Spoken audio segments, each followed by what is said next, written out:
Well, a race too close to call. Voter turnout much higher than normal for a primary, and U.S. Senate majority hanging in the balance. We have so many storylines to talk about on the heels of the primary. Joining me is Elon poll director Jason Husser with Elon University. Thanks for being here. I know we both are very excited to talk about some of the key notes here because it's just so notable. You know, you don't always get a lot of hype about primaries, but let's start with, of course, District 26, the big race for state Senate between incumbent Phil Berger and Sheriff Sam Page. 2 votes give Page the edge, but there's a lot to come with the counting of provisional ballots. How does that work? We are far from this race being over. Yeah. Right now, it is almost like a Hollywood writer made it up. It's so close. These 2 votes could mean that you could see a couple things swinging it one way or another. Provisional ballots coming in, so those votes that may be valid, but the election officials need to evaluate a little bit more. We could also see overseas or military votes that have not yet been counted making a difference. And then, of course, if there's a recount itself, that recount may determine, hey, there's just 1 or 2 errors that the machine readers messed up on. So we still might have a while before we know the outcome of this race. Wow, say there is a recount. Could there be a subsequent challenge to the recount results if there could be some kind of a tech issue? We certainly saw how these things can get drawn out for a long time in the most recent state Supreme Court race, in which Griffin held up an election outcome for a long time with legal challenges. That could happen here. If there's a race where it's going to happen, it's going to be at one where tens of millions of dollars are potentially spent on a race. And that's what we've seen in District 26, which is tremendous amounts of money, almost unprecedented amounts of money for a North Carolina General Assembly race. So the money is there to keep this challenge up for a while. It's going to really come down to what about these missing votes that have yet to be counted?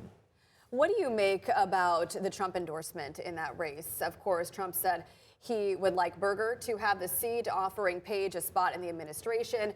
Page decided to stick with his run.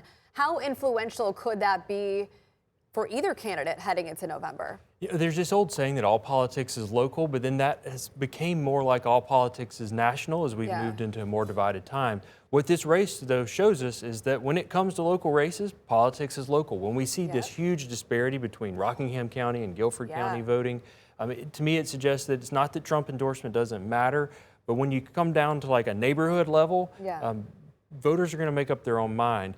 Where Trump's endorsement really makes a difference typically is not among voters first, it's in keeping politicians out of races. So we've seen Trump clear the field simply by giving a nod.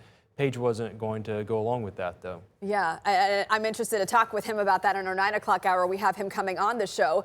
Let's look at U.S. Senate, of course, a big race as well, with Tillis not seeking another term. And we've talked about his changing relationship with Trump over the years. You have 2 powerhouse names. You have a 2-time Attorney General, 2-time governor in Democrat Roy Cooper versus Republican National Committee Chair Michael Whatley, not as well known in the general public, but of course a Trump endorsee.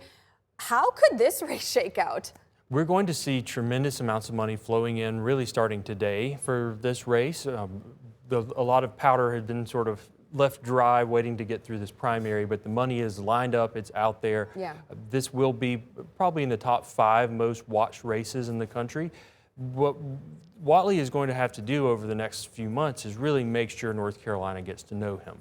Roy Cooper has already been introduced to the state. He was not only a 2-term governor, he was a governor during the pandemic in which everyone was glued to their television and he was on TV all the time, every single day. Whatley's got a big challenge ahead to overcome this familiarity issue.